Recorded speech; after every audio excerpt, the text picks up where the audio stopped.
Hey guys, welcome back to the Compass Games Learn to Play series. Today we welcome back design machine Greg Smith, who is going to teach us how to play his new solitaire naval game, Atlantic Sentinels. So let's hit the waves and learn how to protect those convoys. Over to you, Greg. Hey all, this is Gregory M. Smith, and I'm doing a how to play video on my new game, Atlantic Sentinels, which is about the North Atlantic convoy escorts between 1942 and 1943. Basically, it's being released by Compass Games and should be out shortly. So to get started, the game actually comes with a deck, a small deck. There's 11 of these sequence of play cards, SOP cards. And the point is that they don't really replace the rules, but they're just there to sort of help you as you go along, once you know the rules, so you don't forget things. However, the zero card, which is used once at the start just to get you started, we'll go ahead and use that one so you can see how these work.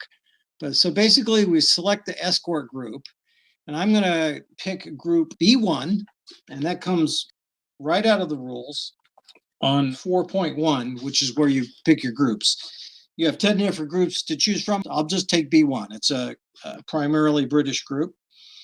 It has an H-class destroyer Hurricane, Town-class Rockingham, V-class destroyer Venomous, and 3 Flower-class corvettes, which we'll get to shortly. So that's number one. I selected the group, B1.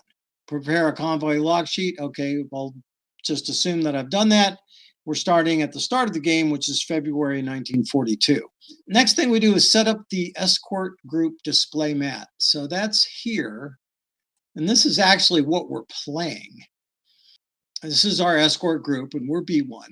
And you can see I've got an H class here, the Town class, the V and W, the Venomous, and the 3 Flower class corvettes. So I have 6 ships here. Now, another thing that happens, we get a 1 Type 271 radar to start the game, because we're not Canadian, believe it or not. They don't get it. That's just how badly they were equipped, but we do. So I'm going to put it with the Town class. So that's going to be kind of like my flagship of my little escort group. So my 271 radar is with my Town class. I might get more in the course of the game, and you have to make decisions on what ships to put your new equipment on. But we'll start off with the 271 there. Okay, good. Now, the other thing to do is we're going back to sequence of play card. We place it escort group marker, in this case B1, and we're putting it in Londonderry, and because our first convoy is going to be westbound. So I will go ahead and ditch the how to play cards, just pretend I'm using them. Like I said, we're starting at February 42. So the first thing we do is we're going to roll for CAM support. CAM stands for Catapult Armed Merchant. So basically what they did was, as you look down here, they would have a merchant ship with a catapult on it and an expendable Hurricane fighter. And this was early in the war. They didn't have as much air support as they wished they had, so they needed something. So they would have this expendable Hurricane. So we've got one. So normally you check for that at the end of the cycle, but because this is the very first convoy of the game, we're going to check beforehand. So it says to do that. So we did check. We got it, luckily, with a roll of 6. Now we go for our mission on chart A1. In chart A1, we roll a 3. And so I have an ON large. So this is a large convoy. And as you can see, I've already got it set up on the map right here. And they start off at the Eastern Ocean meeting point. So they're there. We're in Londonderry getting hooked up, and that's where we link up with them. We now move up to the East OMP, link up with these joggers. Now we start our mission assignment, which is to get these guys across the Atlantic. So we go to the first box, which is the first of the 3 C boxes. If you're wondering what C stands for, that stands for our Condor is possible in these boxes because it's within range of Norway there. So we could run into a Condor. In the further boxes, no Condors are possible. It's just outside the range, bottom line. So first we will roll for an encounter, and that's on chart A2. And we roll on A2 a 7, and we look on that chart, and it's nothing. Okay, fine. Move to the second C box, and we'll roll again. And we roll up a Condor because we're still in the C zone, this letter C. So we have a Condor as our encounter. Now, Condors are bad because they'll trail you. So this is the whole reason we have the cam ship. So we're going to go ahead and launch the Hurricane. So we do that, and it automatically drives off the Condor.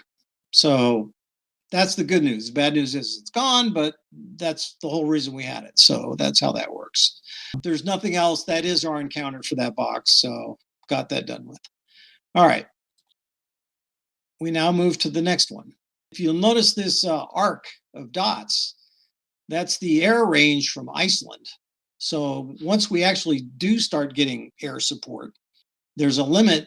They can cover the first 3 boxes on this side. They can also cover the first 2 boxes on this side, on the Canadian side from the Canadian air cover. So then those 2 grayed out boxes in the middle, there's no air cover possible until later in the game when you get escort carriers. We've gone to this 3rd box, roll for an encounter. Sure enough, we get a 9, which is a lone U-boat. Okay, so we have to roll for what type it is. Wolf packs are always consist of type 7s. However, every once in a while, a type 9 would encounter a convoy, but typically they're not going to be as part of a wolf pack. But you might run into one, a lone type 9. So we do have to roll to see if it's a type 9 or a type 7. That's at the bottom of chart A3. And we go there and we roll a 4, which means it's a type 7. Well, it's a 5 out of 6 probability. So not a shocker. So we have a lone type 7 U-boat has bumped into us. Okay. Now it's time to prepare for battle stations. So what we're going to do is we roll for the day or night. We roll 3, so it's daytime. And that being the case, it's time to pull up the tactical display. We use 1A because we have a large convoy. And large just means it has 4 columns across. 4 columns, not just 2 columns. On the flip side, T1B, chart T1B is for small convoys when they only have 2 columns of ships. But we got 4 columns of ships. So what I've decided to do is, we don't know where this lone U-boat's attacking. Of course, we don't really know that it's only one, but you do as a solitaire player. That's the breaks. I'm going to put my town class, which has the type 271, put one out there to remind me. So what that does for me is that allows me to, I get a free detection check to the front. If the flower class number 1 and Chusa had the 271, he would get a detection check against both H and J. This guy gets it against K, A, 1, A2, and B. So all 4 front approaches from the 271 in the front. And the side gets to that side. If I had it over on the venomous, I would check against areas C and D. So anyway, I have 6 ships. I've 2 in the front, 2 on the left, 2 on the right. I'm accepting risk in the back, mainly because it's pretty low probability that the guy's going to come from the back. It could happen, but that's just part of the risk. So I'm going to take that risk, and this is how I'm setting up. Most likely, they're going to come from the front, so that's why I've got the 271 covering the front. Now that we've done that, we also have to roll the weather at this point, and that's actually not on the sequence of play card. Probably should be. But basically, we're going to roll 1 die. It gets a DRM for November through January to make it worse weather, but we're in February, lucky enough. So we roll a 4 for the weather, which is fair, 1 die. So actually the weather is now fair enough, which basically has no combat effects. Good weather helps you actually with your detection for your 271, and bad weather causes stragglers, which is not good. It also reduces the amount of U-boats that come against you in a wolf pack because if the weather's bad, they can't travel as fast. So that's kind of an interesting, it's almost like a 2-edged sword, actually, when the weather's bad. It's bad for you from a straggler viewpoint, but it's good for you if you're getting hit by a wolf pack. All right, so we've arrayed our forces. It's daytime. Roll for the fair weather. And let's now check to see where the U-boat is set up. Well, he rolls a 5 on 2 dice, 2d6 5, which means he is over here. He's either in box J or H. We're not sure which, because I rolled a 5. So he's on this side. So secondary die roll is just random. 1, 2, 3, 4, 5, 6. And I roll a 3. So sure enough, he's going to end up here in J. So we have the lone wolf U-boats coming in J. We can't use our Tag 271 radar because that covers the front. Or let's just say it does us no good because it's covering the wrong area. Fine.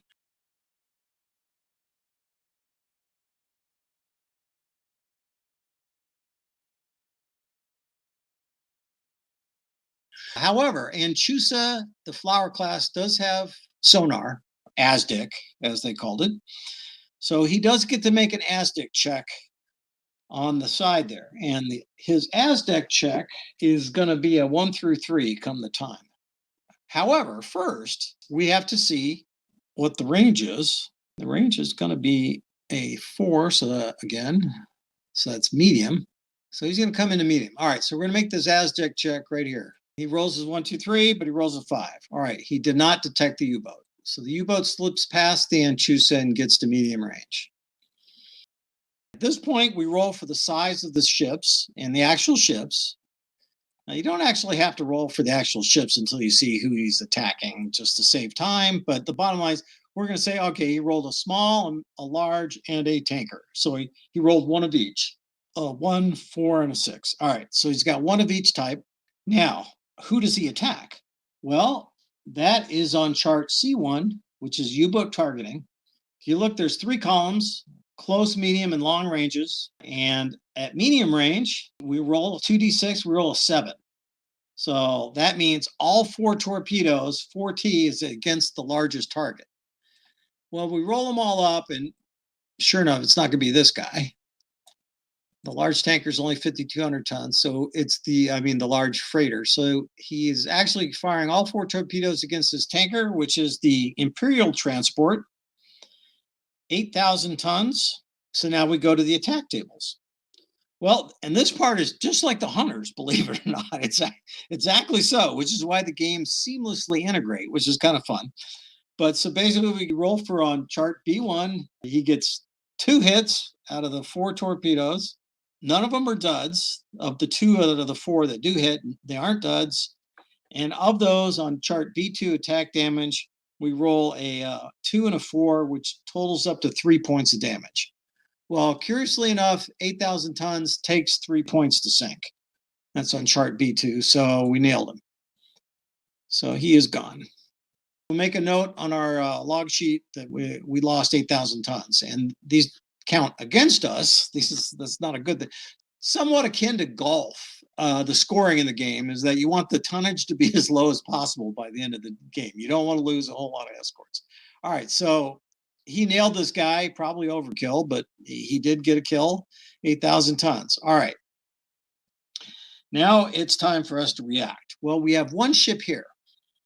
You can see the Anchusa here. The arrow goes down, can engage this area, J. So how does he do that? Well, to start, we're going to bring in the H class.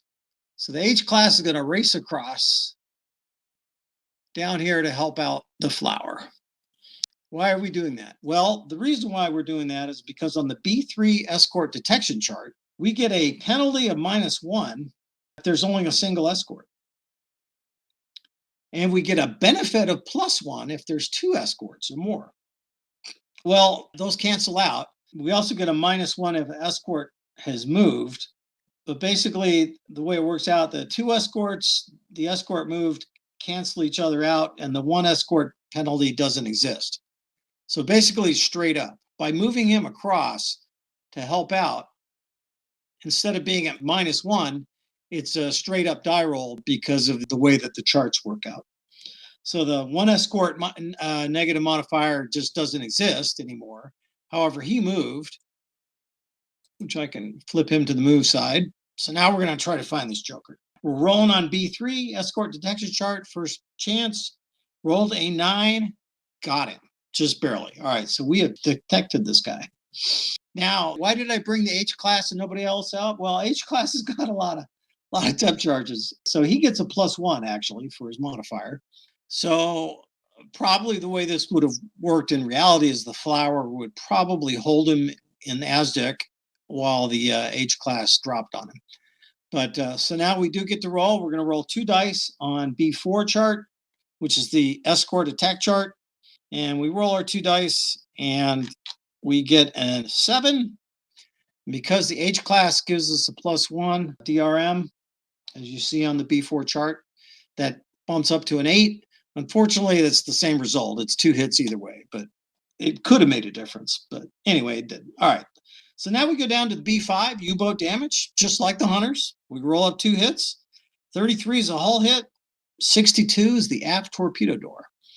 All right. So just like the Hunters, we cycle back around to the B3, escort detection. But this time, the guy rolls a 4. He gets +1 previous detection, which bumps him up to a 5, which isn't good enough, so he slinks off.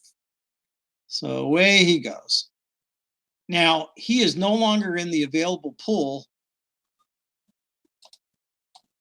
We'll just move him up here. It really doesn't matter where I put him. But bottom line, he's no longer available to attack because he's been damaged.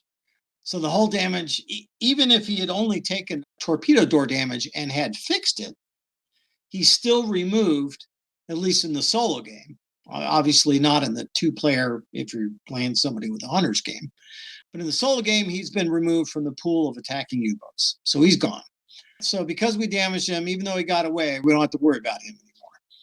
You'll notice over on the combat cycles, there's 3 combat cycles for a battle. The first one we had was day. So we'll go ahead and next cycle it.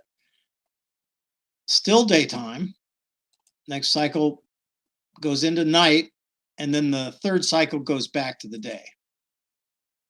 Now, the reason it works this way is our U-boat attacked in the first impulse of the first cycle. Well, there wasn't a second impulse because there was only 1 U-boat. But imagine with me, if we'd attacked with 5 U-boats, say, for example, a big wolf pack, you'd have taken 3 in the first impulse, and 2 of them would have attacked in the second impulse. I forgot to do a check for him. He needed to do a contact report check, which he failed to call in a contact report because it was daytime, and he rolled a 2, which means he attacked instead of sending in a contact report. So otherwise, he would have sent in the contact report and then waited until nighttime. By the way, we don't have HFDF. Hopefully, we'll get that at a later time. All right, moving right along. So we've driven that U-boat off. That's all there is to the contact. Lost 1 ship doing it. All right, be that as it may. At this point, we'll move into the air gap. We'll roll on the encounter chart, no encounter. We'll come again, no encounter. Last possible place for an encounter, nothing. We are now in the West OMP, and we detach from the convoy and go in for refit at St. John's. Now at this refit, we will check for 2 things you normally do. Number 1 is you check for your upgrades, like new equipment, a Type 271, Huffed Off radar, hedgehogs, things to put on your ships. But you only do that once a month. So this was the first, at the 2nd February, at the end of the 2nd February convoy, after we go back to England, then we'll check to upgrade. However, every time, every refit phase, you check for air support for the next mission. And we roll 7, which means we don't get cam this next time. So next time we do not get a cam. So we will just take that off. No cam. And that is 1 escort mission. For the purposes of the training, it's obviously we just had 1 U-boat that was encountered, not that hectic of a mission. Sometimes you're going to run into multiple wolf packs, which would be a very bad convoy. But the probabilities are based on what they actually ran into. It was kind of interesting. There's not as much as you would think. So, but when you do get hit, you know, when it rains, it pours, as the old commercial says. But at this point, we would repeat the process. We're at St. John's. We don't have a cam. We don't check for equipment upgrades until the end of this one. So let's get a new mission. We would roll, and just for giggles, we'll roll a 4. So we would have a small and marry up with them and then go back across. So that is, in very simple terms, it's basically how you run the game. It's not that difficult. The decisions, though, are really how to respond to the threats and how to equip your forces and what equipment do you place on what ships and where do you place them to protect the convoy based on probabilities. But I think it does a decent job of really showing how the convoy escorts operated.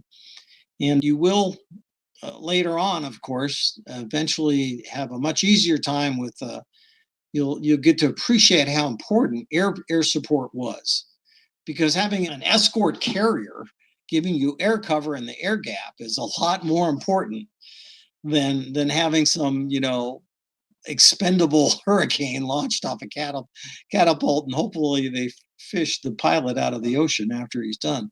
But that's Atlantic Sentinels. It does fully integrate with the hunters if you want to do that. Just from the viewpoint, hunters player has to basically be in the North Atlantic for it to work.